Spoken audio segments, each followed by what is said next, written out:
Welcome top news today.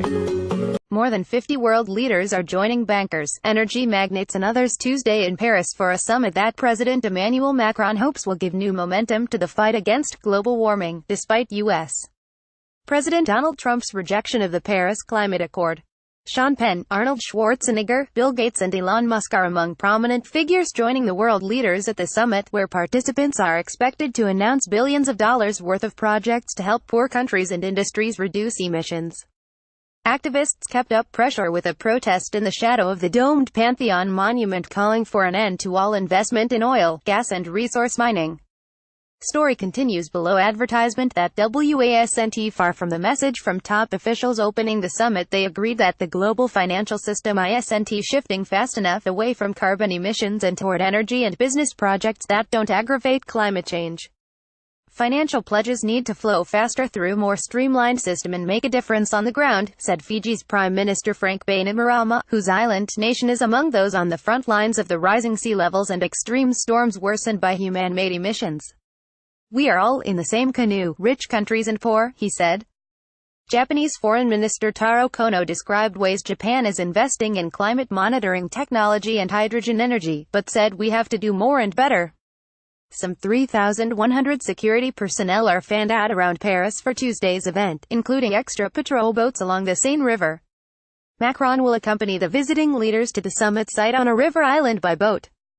Macron, who's also using the event to raise his international profile, did not invite Trump. On Monday, Macron awarded 18 climate scientists, most of them based in the U.S., multi-million euro grants to relocate to France for the rest of Trump's term. Trump has expressed skepticism about global warming and said the Paris Accord would hurt U.S. business.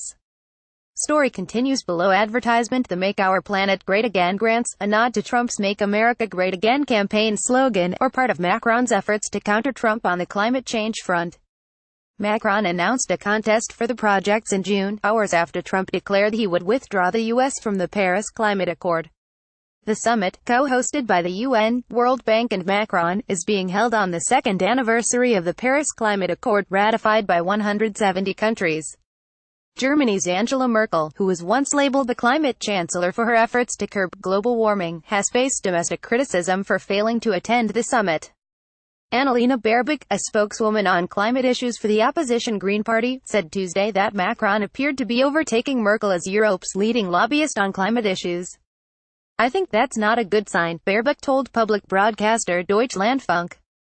She said Germany had lost international credibility on the issue by allowing its carbon emissions to stagnate over the past decade and refusing to join a recent international declaration on ending the use of coal, one of the most polluting fossil fuels.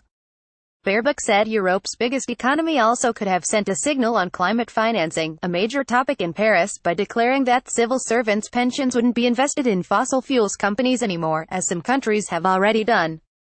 Story continues below. Advertisement: Macron hosted leading world philanthropists Tuesday morning to encourage more climate-related investment.